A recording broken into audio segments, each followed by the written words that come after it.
आइए प्यारे, आप सभी का Gurukul coaching centre Hindi special में हार्दिक स्वागत एवं अभिनंदन है। आज हम इस वीडियो में विसर्ग का आधा खटकोड़ वाला सा कैसे होता है ये जानेंगे। तो आज विसर्ग संधि के चौथे नियम के बारे में हम पढ़ेंगे और समझेंगे और लिखेंगे। विसर्ग का आधा सा हो जाना यह किन परिस्थितियों में होता है, इसकी परिभाषा देखिए। विसर्ग के पहले, जैसे निह है ना, नीचे उदाहरण के सामने देखिए कि निह, तो निह में विसर्ग लगा है, तो विसर्ग के पहले ई ऊ और बाद में, जैसे विसर्ग के पहले छोटे की मात्रा लगा है ना, तो यही ई है।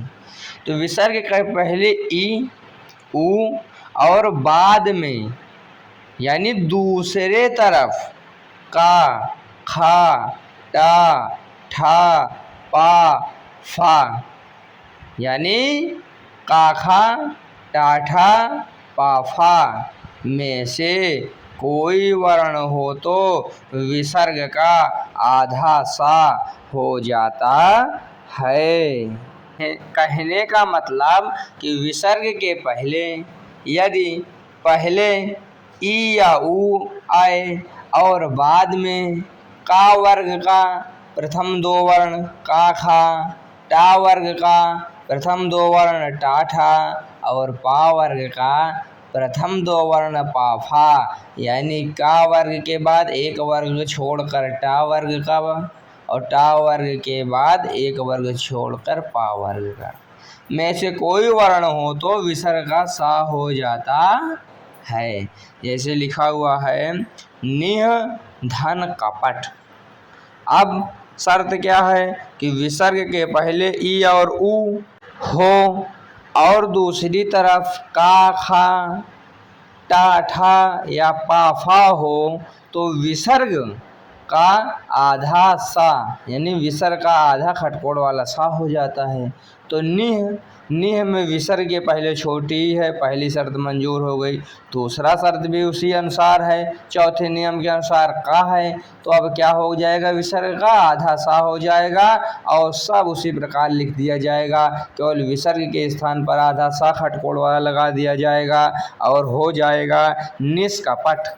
उसी प्रकार निह धन कंटक बराबर निष्कंटक, निह धन कलंक बराबर निष्कलंक। इस प्रकार अगला उदाहरण धनु धन टंकार। अब देखिए विसर्ग के पहले छोटा ऊ आ गया और दूसरी तरफ टा ठा में से टा आ गया, तो अब विसर्ग का क्या हो जाएगा, आधा सा हो जाएगा खटकोड़ वाला और हो जाएगा धनुष टंकार।